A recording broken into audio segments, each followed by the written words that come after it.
It's the brand new millennium. Having survived the potential calamity that was Y2K, humanity had secured at least another couple of centuries before the planet exploded.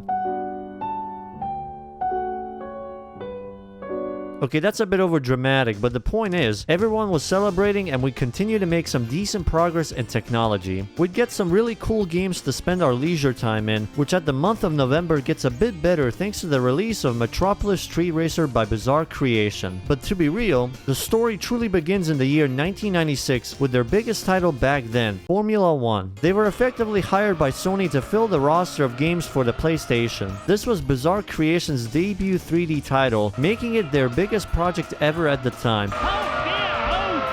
And it was a resounding success. Critics loved it and Sony was satisfied by the result, so much so that they were persuaded to make annual Formula 1 titles for the next 5 years. Fortunately, Martin Chudley, the founder of the studio, figured they didn't really want to spend the next few years crunching over the same title. This was also on top of finding out Sony didn't really have the license to make Formula 1 games, which ended up causing their Formula 1 1997 title to be dropped from sales despite all of the work, so they had to pivot to the alternative plan. But what was the alternative plan? Well, the Formula 1 game had been successful enough that the studio has caught the attention of several big studios, and one of them was none other than Sega. They were then summoned to the offices of Sega Europe to discuss a possible working plan for their upcoming Dreamcast console. They had made several plans, including a Mini Cooper only game based on F355 Challenge. In the end, everyone settled on a collection of affordable sports cars, as it was something most of the team had at the time. So no high-end sports cars like Ferraris, Lamborghinis, or Porsches, leading to the development of Metropolis Street Racer. It paid off a lot, as Metropolis Street Racer became one of the highly acclaimed Dreamcast titles. Despite its setting being a lot similar to a lot of Simcade titles of the last couple of years, after all, by this point, Gran Turismo 1 and 2 had already hit the markets with high reviews. MSR, on the other hand, showcased just how capable the Dreamcast is through its visuals, but it's also caught the attention of many through the kudos system, something many in the racing genre haven't seen at the time. It was in essence a system that heavily rewarded skillful and or stylish driving, but it's also designed to be respectful of the player's expression variety. These sharp corners are just very tough to nail. Fail. No!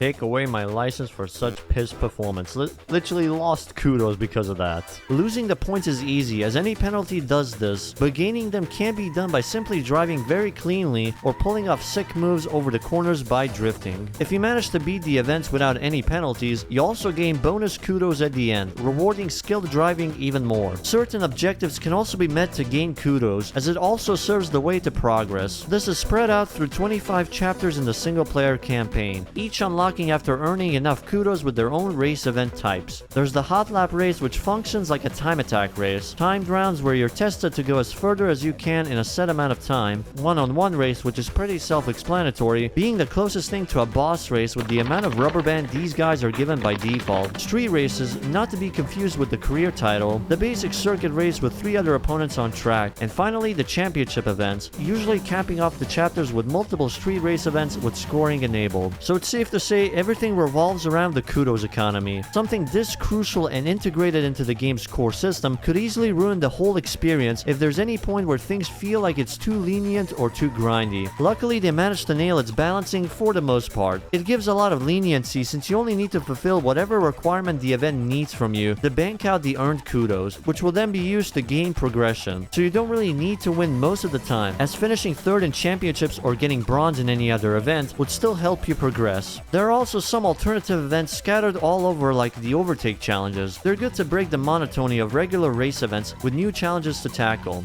There are some weird choices done in this iteration, like for some reason they make you lose kudos if you decide to discard the car you're using and if you retire from a race. Considering there's a very limited amount of garage space, especially early on, it kind of becomes a limiting factor to carefully pick the car you'd like to drive in.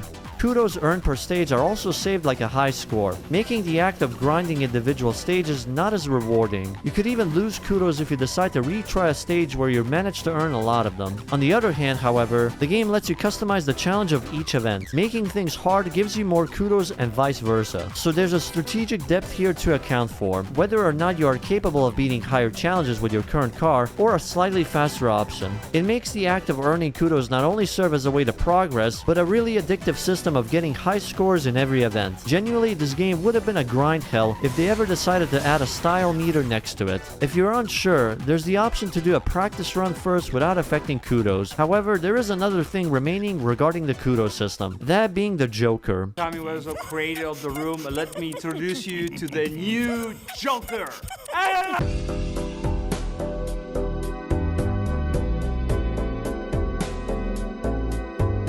Now hold on, I swear this is not a tie-in to Balatro. After beating events, there's the chance of gaining these Joker cards. You can hold on to 5 at most from what I've seen, and you can use them when entering events. In short, the Joker cards double every kudos earned in an event, but also doubles your losses, increasing the risk and reward gameplay loop. Oh! Okay. Too fucking close, man. Too fucking close. Everything the kudos system builds up eventually challenges you to not just simply focus on winning, but also pushes every player to be the best driver they can be. But it's also not perfect. With cheese methods from doing power slides in long straight sections and hot lap events, this is pretty reliable to auto-clear chapters if you're somehow feeling a bit lazy and would rather just unlock things easier.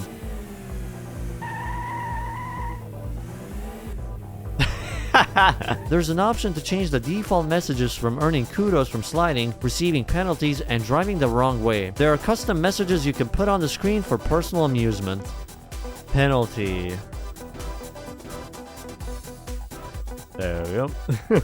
In an effort to increase the level of immersion, the dev team has also made the decision to focus on a smaller number of maps that will instead utilize different configurations to create variety, leading to a ton of tracks around London, Tokyo, and San Francisco. They really have their best when creating these cities, as each one is visually designed to be as interesting while also created to mimic how they look as accurately as they were back then. And the track variety is astonishingly varied too, with layouts made to cater towards regular length races or extremely short races for each of the events available. Not only that, each area has their own radio station, hosted by different commentators, with their own brand of made-up ads and music track selection. You can also pick and choose your favorite songs from the game's radios into a custom playlist. When I'm thinking about you, there's some things I need to know. It's a simple addition that heavily boosts immersion, and although the collection of tracks here may sound repetitive, being separated per city made it not as annoying. Even the part where the radio goes into static when driving in tunnels is a very small detail that adds a lot of immersion. It does feel weird with how empty the cities feel, with no spectators around watching the race taking place, but considering how well designed the cities are visually, I can at least see it as a way to maximize the game's performance. Because this game looks pretty great for a game from the year 2000. If I had played this game back then, well, I'd be way too young to actually know what to do with this game, but hypothetically, this game would have easily mesmerized me. This is one of the cases when chasing for realism works for one aspect, because the track design and environment is pretty great and challenging for racing. It's not common to have racing games take you throughout the alleyways of Tokyo, and with the multiple weather presets, the 3 cities can give you a whole lot of different vibes altogether. Interestingly enough, this is one of the games that utilizes real-life time zones for the races, meaning depending on which time zone you selected, it will set the time of day based on your system clock. The problem with this, of course, is let's say you're a busy person who maybe had school or the dreaded job. Oh my God!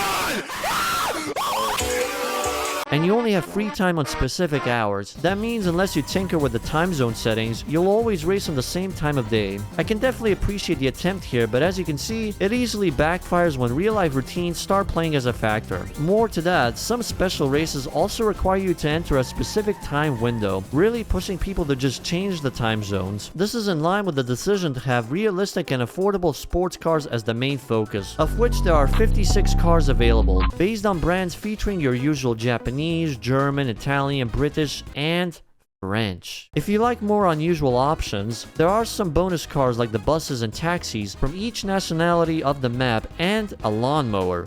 Because why not? What the hell? Each vehicle has their own stat and handles somewhat differently as a result. However, despite the fact, this game is still more on the arcadey side of the racing archetype in order to fully utilize the kudo system, letting players be more of a daredevil a bit easier, but not so easy to remove any skill barriers. Additionally, each vehicle stat determines the car's performance factor, often shown in the game as the CPF scale. The higher the CPF scale, the lower kudos you earn since you're using a higher performance vehicle, giving the game an adapting difficulty system on top of everything else. So this is one of those games where you could potentially run in the worst cars possible and end up getting a ton of payoff in return. Now, unfortunately, the amount of owned cars is limited to the garage limit, so there will be moments where you have to say goodbye to your lovable sleeper. The way you earn these cars is by beating championships and earning enough kudos in special races, where a car awaits you at the end of each one. However, there's also the car-specific challenges, where beating them lets you finally keep the car for anything you'd want. Sadly, the challenges can be quite unbalanced, with some being a stroll in the park and others making you race like your life is on the line. Customizing the car in any way you like is really cool, or having options you don't see often like choices for roof options, and even having different setups based on the weather or time of day. So you can ride the convertible with its roof down when the sun comes up and replace it with a hardtop for when it's nighttime or when rain starts pouring down. But of course, the more basic options for colors, windows, transmission, ABS option, and the custom license plate. Again though, the decision to dock a percentage of your accumulated kudos to replace a car with the limited garage slot is a very questionable move. You're basically getting punished for wanting to try out a different car in a racing game with an over 50 car roster. Also, for some reason, your garage dictates which car you can use outside of the street racing career mode, so you don't even have access to the whole selection in quick race and time attack. Speaking of which, quick race, as the name suggests, lets you make a custom race with custom parameters to play around in, while the time attack mode lets you try to set and beat lap records from either yourself or the internet, making use of the Dreamcast's online capability. If you had this game on original hardware, you could basically challenge other people's ghost time to be the world's best driver. Originally, the game was planned to have full-on online multiplayer, but due to the troubled year of development after this beta in 1999, the team had to really focus on fixing things that were heavily criticized, such as the handling and other minuscule things. But otherwise, these alternative game modes don't really unlock anything and are pretty much good places to test things out. All in all, Metropolis Street Racer really holds up even today. The inception of the kudo system, which the developers proudly exclaim from the lines in the intro cutscene, shows you just how much thought and care was put into it. You rarely feel like you've lost progress from unfair factors, but rather your own skill issues. Still, losing kudos from replacing cars and the limited garage slot can be really annoying at times, so it's not perfect. But the game still lives up to its fame. Surely a lot of these problems could be tackled by a successor. Metropolis Street Racer ended up receiving great reviews from the audience and critics alike, with many praising the kudo system implemented. However, the game only received meager sales, with 120,000 copies sold worldwide, 100,000 of those being from North America. While ideas and plans for a follow-up and sequel were being worked on, the team had already foreseen the end of Sega's console run, as the Dreamcast was unfortunately destroyed by its competition, that being the Nintendo GameCube and Sony's PlayStation 2, causing Sega to pivot into being a software publisher, which led to some ports of their arcade games, some that I've covered before. So the team approached Sega with a plan to produce MSR2 for the PlayStation 2, with Sega handling the publishing again. According to Mr. Chudley, however, for some reason Sega insisted in the meeting that they were still in the hardware business despite the signs. Maybe the European sector of Sega is just out of the loop or something, because 3 months after MSR's release in 2001, Sega officially announces its exit from the hardware market. Sega was no longer manufacturing Dreamcast.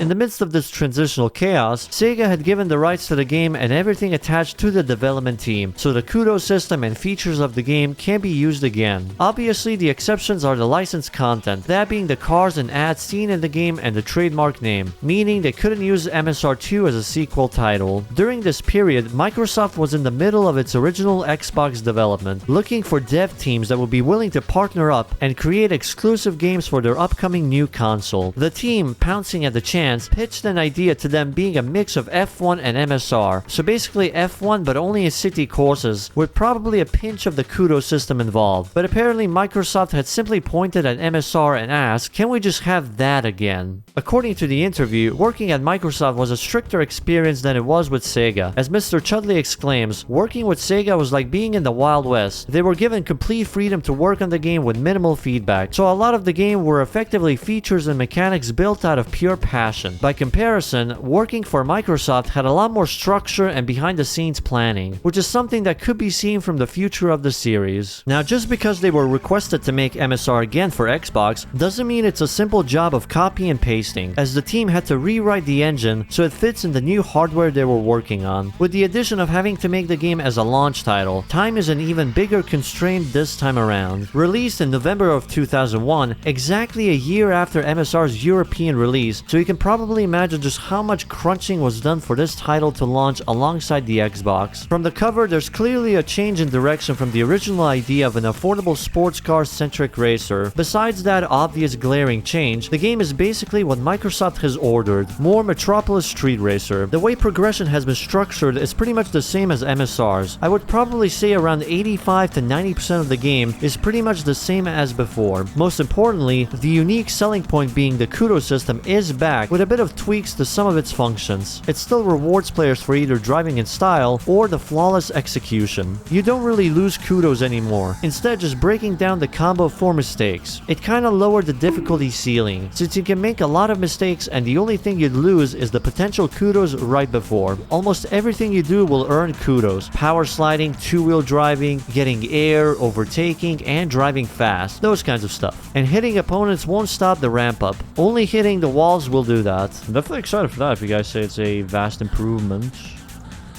The AI though here is very something. Oh my god, damage model. Additionally, because the garage feature has been retired, you no longer have to switch out any owned vehicles and lose a percentage of kudos in the process. So I can safely say, kudos in this game has been a significant enough improvement to make the experience somewhat different. Progression is no longer tied to a single game mode. Instead, the three options, Kudos Challenge, Quick Race, and Arcade Race will feature different events to deal with. Quick Race is more of the simple medal achievement idea, while Arcade Race is more about driving through cones while racking up as many kudos as possible. Kudos Challenge, on the other hand, is the closest to MSR Street Racing career mode with mostly similar event types. The good old hot laps, street races, one-on-one races, and etc. But there are some new ones like the top speed and average speed challenges to spice things up a bit. Each game mode also features the familiar chapter system, now dubbed as levels, and this ties into how the Joker works, as you don't really accumulate and use them whenever you want anymore. Instead, Jokers are tied to each level. At minimum, you need to earn the bronze medal to proceed through the game, with the basic requirement per event types needed, but also with the kudos needed to actually claim them. With this in mind, the previous difficulty slider has also returned. However, reducing difficulty also increases the required kudos as the drawback. It's a necessary adjustment from the old kudos earn slider, since you can't really lose kudos anymore during the event. This, however, also introduces a whole new level of difficulty spike as the later levels intensifies, going so far as to make it super challenging to earn the gold medals. And if you really hate how overtuned the AI was for one-on-one races back in MSR, you'll likely end up with a miserable experience here. Almost every event type in the endgame is ball-bustingly hard, and it sure doesn't help with how aggressive the AI opponents are here. They'll obviously ram you into corners, causing a tailspin as they zoom off into a certain victory, menacingly. They've probably designed it like this so you can revisit these events once the faster cars are unlocked, with how fast the AI opponents can blaze the moment they pass you, with rewards being given even from the amount of playtime. Besides that, really the only thing you could start tackling is learning the track layouts and how to drive around in pitch-perfect execution. Plus, the visuals from the cities are pretty well done thanks to the improved graphics. Instead of having 3 cities, we now have 4: Tokyo, London, San Francisco, and New York as the new addition. Even the track setup variety has gone up from 100 to 204 in total, adding in a much more unique layout to the previously existing cities. It certainly helps to showcase the Xbox power as well, with just how good looking the visuals are. It's a step up from MSR, especially in the lighting department. The cities are mostly empty just like last time, but it's not a big deal either. Unfortunately, the unique and sometimes funny radio presenters along with the made up ads are no longer around, so I'll have to take away a lot of points for that. Project Gotham Racing is a soulless remake. Okay, let's kill him. Let's kill this guy. Let's beat him to death with hammers. On a serious note though, it is a big shame as the radio of MSR was one of the things that really sells you the environment, besides the realistic layout of the cities, and they were funny too. Now for the real important bit. The cars. How do we obtain them? Two paths are available here, either by collecting kudos or by hoarding gold medals in specific levels, like beating the quick race mode with all golds on very hard difficulty to unlock the 355 F1 and 355 Spider, 50,000 kudos to unlock the Lotus Exige, 100,000 for the TVR Tuscan Speed 6, and a lot more. The number of cars has been cut down to only just 29 cars in total, but the variety of classes has increased with the newly added super and hypercars from the high-end manufacturers like Ferrari and Porsche, even adding in American brands like the Corvettes. Damage model for these cars are in that mid-tier area. It's not so over the top that makes the model look like it's some kind of pizza dough after getting stretched so much, just in that perfect middle ground of having the car look really busted up after a night of drunk driving if you ever had massive skill issues in this game.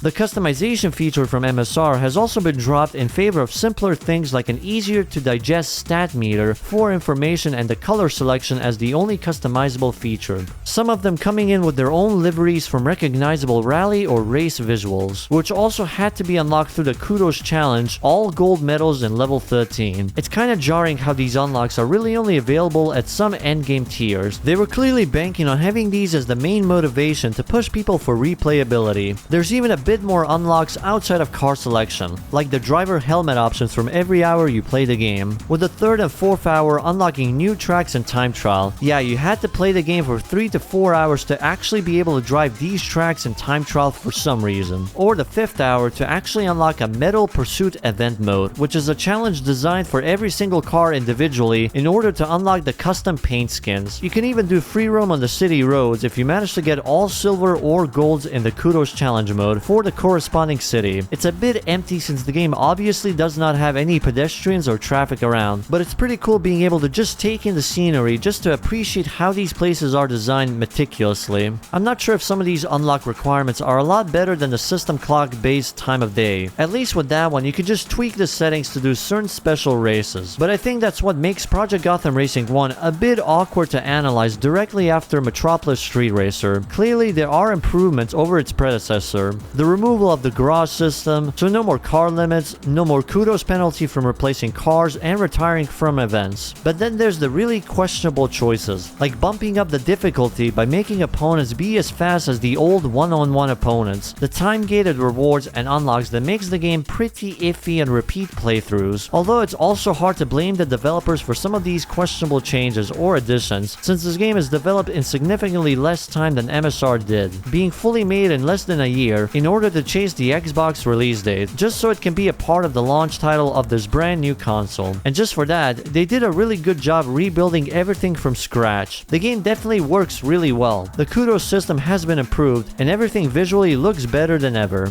This game should not be discounted for its part in building the early stages of the Xbox ecosystem, as its successes invites many people into looking towards what Microsoft has to offer for the console gaming landscape. And by the chance, it was a success, even bigger than the predecessor. This could be attributed to the Dreamcast having a smaller player base, and that game came out at the end of its life cycle, but it shouldn't discount the two games from their position as quality racing games.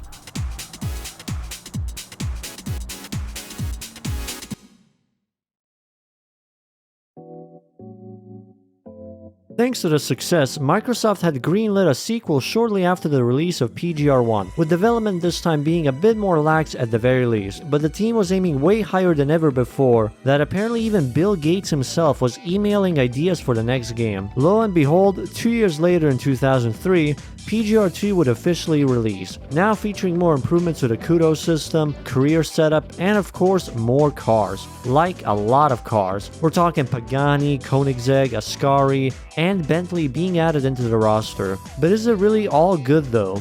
Well, let's start off by looking into the Kudos system as per usual. At its core, it's still the same mechanic that puts priority over the way you drive fast versus how fast you drive. In other words, not much has changed in regards to Kudos earning methods from PGR1. Event types are pretty much the same as before: street races, hot laps, one-on-one, speed cameras, overtakes, etc. What has changed is the interaction between Kudos and the career mode. They've seemed to have taken a massive reversal to the previous implementation, because now Kudos doesn't determine whether or not you can get a better or worse medal based on your driving performance. Medals are instead hard tied to the difficulty settings, which not only simplified the previous difficulty sliders, but also took Kudos almost out of the equation. You'll also notice there's 5 medals now, as they've added 2 extra difficulties to each event. Below bronze, which I would dub as the journalist difficulty, grants the iron medal, and above gold there's the platinum medal. You don't have to go after platinum to progress since any medal works, but it is there for perfectionists and masters of the game's handling. Besides, if you want to collect as many cars as possible, you're driven to really master the game's platinum difficulty, as there are special cars awarded based on medals earned in all Kudos World Series, and they also provide a bonus Kudos at the end of races. Kudos now plays the part of the currency. The amount of Kudos earned from events results in an increase to Kudos rank, translating to Kudos tokens earned for unlockings, which are mostly unlocking cars in the dealership.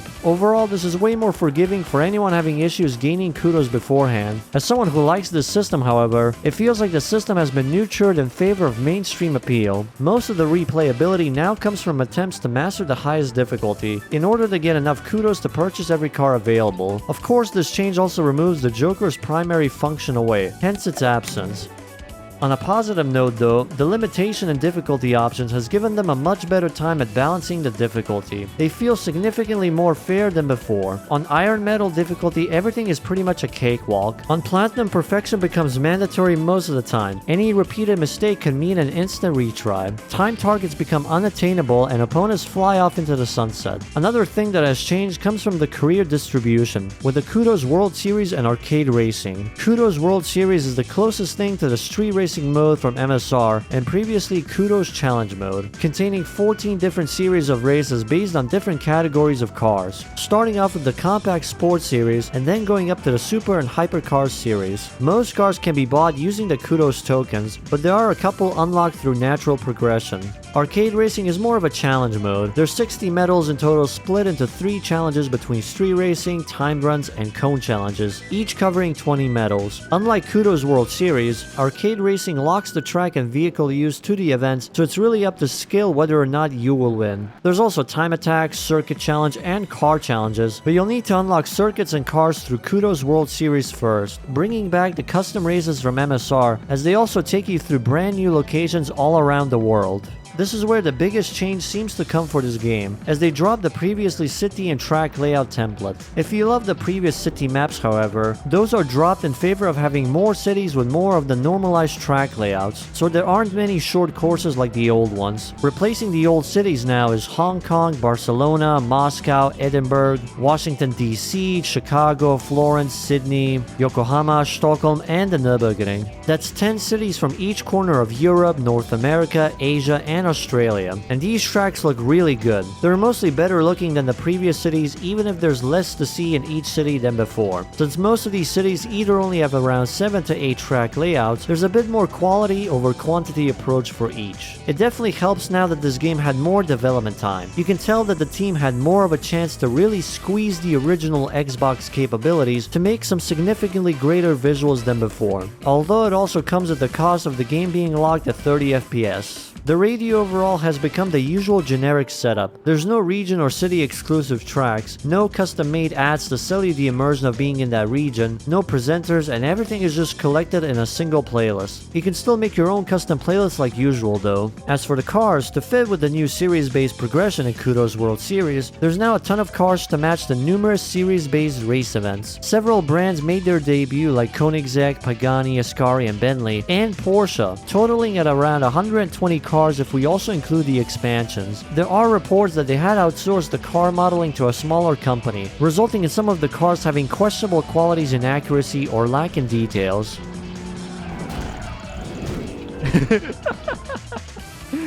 Holy damage though. In terms of the damage model, it's mostly similar to PGR1, so I'd say that's pretty good. If you're curious, the option to view these cars up close is available with the brand new revised garage mode. The garage has returned after its absence, and I think we can thank the extra development time for this return. They really went all out this time. We can walk around both the dealership and garage in order to inspect the cars available. Get the chance to really be up close and personal with these beauties, but it is still pretty limited. We are still 3 years away from TD01 with its more impressive and in-depth car mechanics, so this is fine, considering this is the earliest example of this feature being available in any of these racing games. Although if you explore the garage for a bit, you'll see this.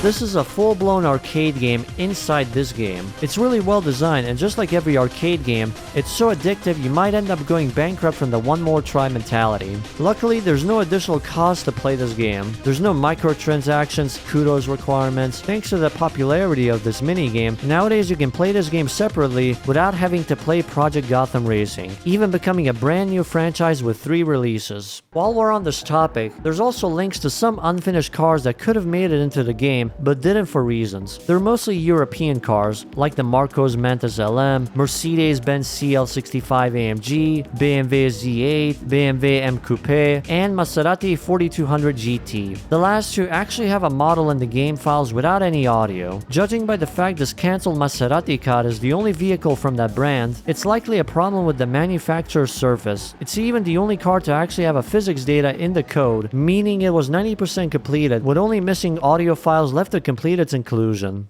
Despite some of these incomplete pieces of content, the success of PGR1 had given Microsoft enough faith to dump more support into this release, giving the development team time and budget to make some additional things post-launch. In order to promote the game after launch, there were weird demo versions of PGR2 specifically made for the kiosks in the American International Auto Show events in 2004. There's 2 versions, each featuring different drivable vehicles, so people had the choice of the Chrysler 300 and the Dodge Magnum. Bizarrely enough, these 2 cars were never officially included in the game, even as DLCs, so these demos are the only way to drive them in the game. Nowadays you can find these demo copies floating around even for the Zemu emulators, so you can give those demos a shot. In the same year as the appearances of these demos, the team had released 2 expansion packs for the game's post-launch content, adding both the Paris and Long Beach booster pack. Both packs introduce 8 new cars each, 7 track layouts around Paris, and 8 track layouts around the Long Beach area of California. The online multiplayer also got supported until 2010, when the original Xbox Live servers were taken down, making this the first game to have an online function beyond shared time trial records or just leaderboards. They do have one for that with the ranking system, although it's also done weirdly by simply calculating the amount of kudos earned online. But because you can't really lose kudos since PGR1, there's no such thing as ranking demotions, only promotions. Since 2022, the servers have been replaced by the non-commercial Insignia servers, restoring online functions so you can try to play this game online again, but you're likely dealing with a small number of players that have stuck with the game for years now, and they probably have several millions of kudos stockpiled by now. All in all, PGR2 is for the most part a big improvement over the original PGR. The extra development time has certainly given them a lot of room to really experiment and try out things like the showroom and garage feature, geometry wars, the series-based career mode, and better balancing overall. But it comes at the cost of making kudos into strictly an EXP rank and currency system. It feels kinda weird because earning kudos in the events now feels more like an optional thing, but at least it still plays a massive part for the car collectors and completionists. It shouldn't be a surprise to hear here of the massive success this game managed to garner, earning critical acclaim from critics and players alike, earning a whopping 1.7 million copies sold worldwide. After all, the driving still feels good, the vibes feel good, and seeing numbers go up mid-race is still an enthralling experience to make players drive clean and stylish as much as possible. With this level of success, the allure of even more money became unavoidable, with the production of yet another follow-up in the coming years. The software loaded on the 360's and attendants showcased the system's launch hardware with titles like Project Gotham Racing 3. In the same year as Forza Motorsport's birth, PGR3 also hit the market with its new and iterative ideas. Similarities to its predecessors can be chalked up from the game being a launch title to the newly released Xbox 360, giving the game a breath of fresh air with the changes and improvement that would come from the new hardware. But it does come with some downsides when compared with the previous game that may alienate some fans coming over from PGR2 exclusively. Being a launch title for yet another Xbox console, this release was unfortunately met with yet another story of the game being rushed in order to meet the deadline. It looks like the same problem from PGR1 has unfortunately reared its head again. It becomes very obvious once we take a look at what the game has to offer and how things are laid out. The tradition of being a realistic arcade racing game is pretty much still the same here, with the kudos system from what I've experienced feeling pretty much the same as before. You rack up points in events as you drive in a manner of style and cleanly. Any bumps or hits to the walls erases any kudos accumulated from said combo. So mostly the same baseline since PGR1. You don't lose bank kudos for mistakes anymore. There are some new additions to the way you can earn kudos, but they're mostly advanced techniques or things you'd have to just do for showboating, like doing 360 donuts just for extra kudos. I do want the hardcore medal. Opa. Uh-huh. Quite the choice. We still have the difficulty system from before. Pick the difficulty and just go get that dub. But wait a second. What happened to the whole Kudos World Series style of progression? Why are there no classification races, or better yet, why are we starting off in supercars? Well, now we have the main issue. Unlike the previous games, there's only supercars and a bit of hypercars available from start to end of the game. Not a single starter car goes below 270 kilometers an hour, so no cheap sports production cars, coupes, sedans are available to drive around with.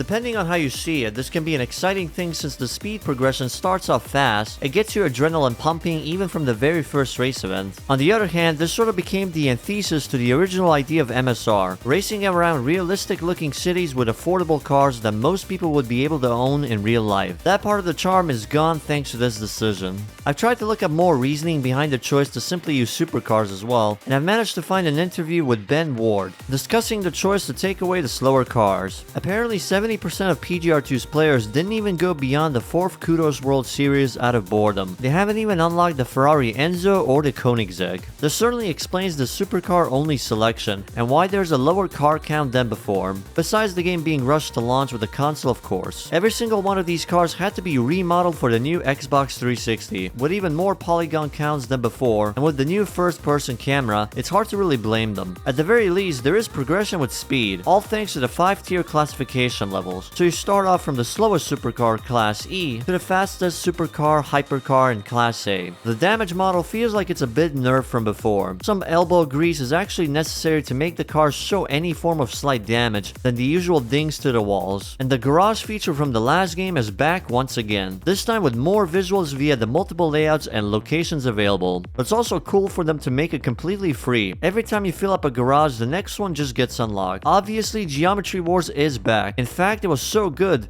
they actually made Geometry Wars 2. Being in the new console generation, these cars look really good, and the garage feature certainly gives you a lot of opportunities to really admire their designs. On the track, you get to really admire how fast they can go and their sounds. But how do we obtain them here? Is there a challenge to beat? Progressing through the career mode, kudos tokens to collect? Nah, this time it's just credits. It's a simplified version of the kudos tokens. It can be grinded with repeat wins too. As a little bonus this time, kudos collected are rewarded with concept cars you can't get anywhere else. Since there are no more Kudos Series events this time, you can use any car for any event in the single player campaign, distributed through the cities and their hosted championships. Unlocking the next one simply requires beating any available championships and collecting the trophies. Another thing that seems really confusing is why they've scraped most of the new cities in PGR2 and in effect brought back all the previous ones present in MSR and PGR1. Again, this could be another effect of the rush development. So instead what we get is Tokyo, New New York, London. The new addition this time is Las Vegas, and I guess the guys at Bizarre Creations just really love the Nürburgring so much because it's back as the only non-city track once again. The big positives here are the brand new audiences, ready to cheer their favorite racer and take a ton of pictures of the speeding supercars from the sidelines. Despite using the old cities, however, track variety follows PGR2's design idea, so most of them there aren't really weird short layouts available, at least officially. Part of the new feature is the ability to create custom tracks which sort of can be used to bring back the old 100 plus layouts from MSR and PGR1. It is unfortunate that these can't be used from the solo career, but they are pretty fun for some refreshing race sessions. There is an issue that I found with the cities this time. In their effort to chase realism in some areas, lighting has become inconsistent. Like there's spots in the tracks that are very dark in night races, making it hard to spot any surprise chicanes in front of you. Don't even bother consulting the minimap because they will show these as a straight line. When you get to see things though, this game still looks really good, even by today's standards, especially while in motion. The developers have definitely done a bit of trickery here with the blur effect, letting it hide any jagged edges from the models and basically just helps them hide imperfections that would be noticeable otherwise. In terms of event types, the ones we were familiar with in previous titles are still around. Tree races, hot laps, cone challenges, those kinds of events. The only new ones I've seen here are the breakthrough events, which plays out like an arcade racer. You have a time limit and several checkpoints to cross within the time limit. But the unique one is the time versus kudos mode. You race a ticking time across the circuit, but every time you're earning kudos, the timer is paused. It can be a bit abusable by just drifting around, but it's definitely a welcome addition to the list. The lack of time to balance the game resulted in the endgame being a tad weird, not by making the game harder, but rather easier. These championships give out their medals quite easily, and there's definitely some disappointment when the finale didn't end in the full Nürburgring setup, just a reverse layout of the GP circuit. PGR3 will be one of the first titles to take full advantage of spectator mode with Gotham TV. In an effort to push the online features of the 360, there was a bit more focus put into this game's online mechanics through the Gotham TV section. Obviously, there's the leaderboards integration, while the online career is more so an attempt to mimic the single-player career through the Kudos ranks again. Learning from their mistake, however, Kudos rank isn't simply just stockpiled from races this time around, all thanks to the Xbox Live's true skill rank system. I can't really attest to whether or not this works since the online is pretty barren nowadays, so I'll just take their words for it. This higher online focus bodes well for post-launch support at the very least, since the game did get 3 expansion packs by the next year, mostly just adding new cars like the Cadillac V-Series cars and other branded supercars, although there are certainly some worrying signs even back then early on, with the Speed Pack locking rotating car classes in Career Championship mode, or the Style Pack introducing 3 new multiplayer modes. This game is a bit weird. There's definitely some improvements made from the previous title, but there are a lot of really baffling choices made here. Some can be explained away by the rushed development, but some of them certainly feel a bit short-sighted. The choice to be a supercar-centric arcade racing game certainly helped with keeping some of the mainstream audiences from getting bored quickly, but it certainly made the career feel a lot shorter than what it is. A lot of careless design choices with the track lighting inconsistencies and endgame balancing being very murky. Regardless of these issues, this is still a pretty good racing game despite its flaws. Perhaps this game is simply a marvel for those who played it back then. We have to remember this game was effectively the opener for the 360 era. There was no new Halo, Forza, or even Gears of War until a few years later. If you had an Xbox 360 on launch, this was one of the only options, and it really does its job at selling you what the console is capable of. Now for Project Gotham Racing 4, I've already made a video a few years ago about this game, so if you watched that video, you can skip to the end already, but for those that didn't, you can stick around and watch this if you haven't. Having played the game from start to near finish, despite its issues, the game overall aged extremely well for a game developed in 2 years and released in 2007. The gameplay certainly holds up a lot with a lot of arcadey fun, and not to mention the kudo system is also really good. The arcadey controls and the graphics age like fine wine. It has a lot of attention, especially when it comes to the cars. It was so influential, in fact, that it would live on in Forza Horizon. Speaking of which, I haven't mentioned what happened to the devs after the acquisition. They would only release one racing title after, Blur. The Mario Kart with licensed cars. However, the game would sell horribly and Activision would see it fitting to close down Bizarre Creations after just one title in 2011. But it's not exactly the end of the story yet. After the studio was shut down, members of Bizarre Creations ended up scattering to different places. Some would give up on game development completely, and some would return to the embrace of Microsoft, perhaps pinning for another day they could do another Project Gotham Racing title. These members would join Playground Games and develop the Forza Horizon titles. So perhaps one day, once the Forza Horizon gravy train slows down, Microsoft will give Project Gotham Racing another try. They got the people to do it, it's just a matter of when.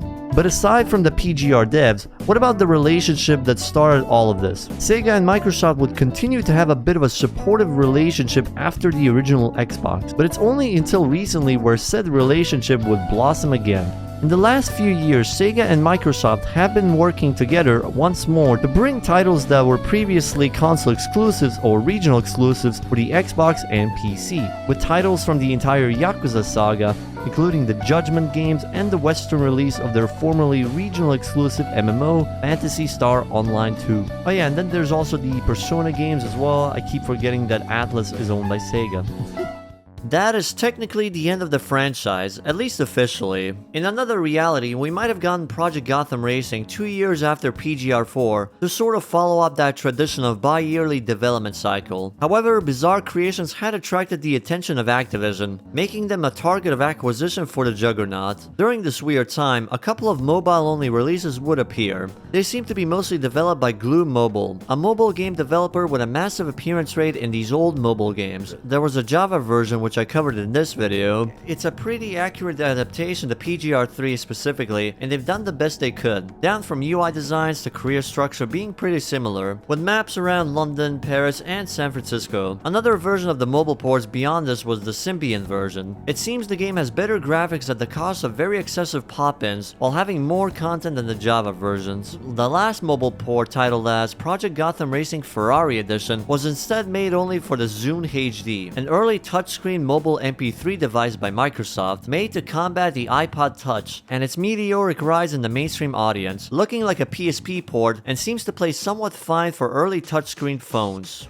After the closure of the studio by Activision, several former employees would form Lucid Games, operating since 2012, and they're still somewhat active today. Most of the games they worked on are mostly ports. Sometimes they got to make something they've had their sights on, like the third iteration of Geometry Wars. In 2023, however, they were acquired by Lightspeed Studios, a subsidiary of Tencent, where they will unfortunately be stuck on the PUBG mobile mines as a support studio for the foreseeable future. The rest either disappeared or left the gaming industry altogether. Some returned to Microsoft and likely nudged the mega corporation to finally greenlight a PGR revival back in the early 2010s. Of course, we know that plan went bust and ended up becoming the series we know today as Forza Horizon. You can definitely see similar design ideas and mentality between them. Skill points earned in Horizon being the new version of Kudos, which now functions as a way for players to unlock each car's passive, increase player EXP, and etc. The focus towards super and hypercars being heavily promoted over the lower scale vehicles being pretty much alive and well since PGR3. Now if only they have actual career modes anywhere close to the old PGR games. We know they are capable of doing that with Forza Horizon 1, but at this rate it is unlikely. In some way, shape or form, both the spirit of the franchise and the development team never truly died, even after the lowest point in both existence. They found a way to come back. It is kind of depressing to know how everything went out of control the moment Activision stepped into the scene. All it takes was one underperforming title for them to instantly kill off a prestigious studio. This was a development team that went through so many cornerstones in gaming history. The end of Sega's console dynasty and saw through the birth and peak of Xbox. They even arguably carried the whole early era of Xbox. Without Bizarre Creations and Project Gotham Racing, the Xbox arguably would have had significantly weaker launch performance. They wouldn't have the leverage to try out some experimental ideas with online features and give some breathing room for the big hitters like Halo, Gears of War, and Forza Motorsport, of which PGR had a semi-direct influence in its inception. But of course, with hindsight, we know getting purchased by Microsoft doesn't necessarily sound like a good idea either. Looking at the shambles that is Halo and Forza Motorsport nowadays, we can't predict the future, and if anything, Bizarre Creations' future would be quite uncertain. Maybe they would have kept making PGR titles today with PGR 8 or 9. Maybe they would end up being the one handling Forza Horizon, or maybe they'd split with Microsoft in order to break the chain of monotony, just as they did with Sony and the Formula 1 games. What we do know today is we had a bunch of amazing racing games available to play, and a lot of racing games inspired by what they've left behind. If you haven't given these games a try, I would give them some massive recommendations. Despite the constantly changing nature of each game, they managed to hit well enough to provide great experiences. So thank you for watching the video. A like and a subscribe helps out with the YouTube kudos system, and I'll see you in the next video.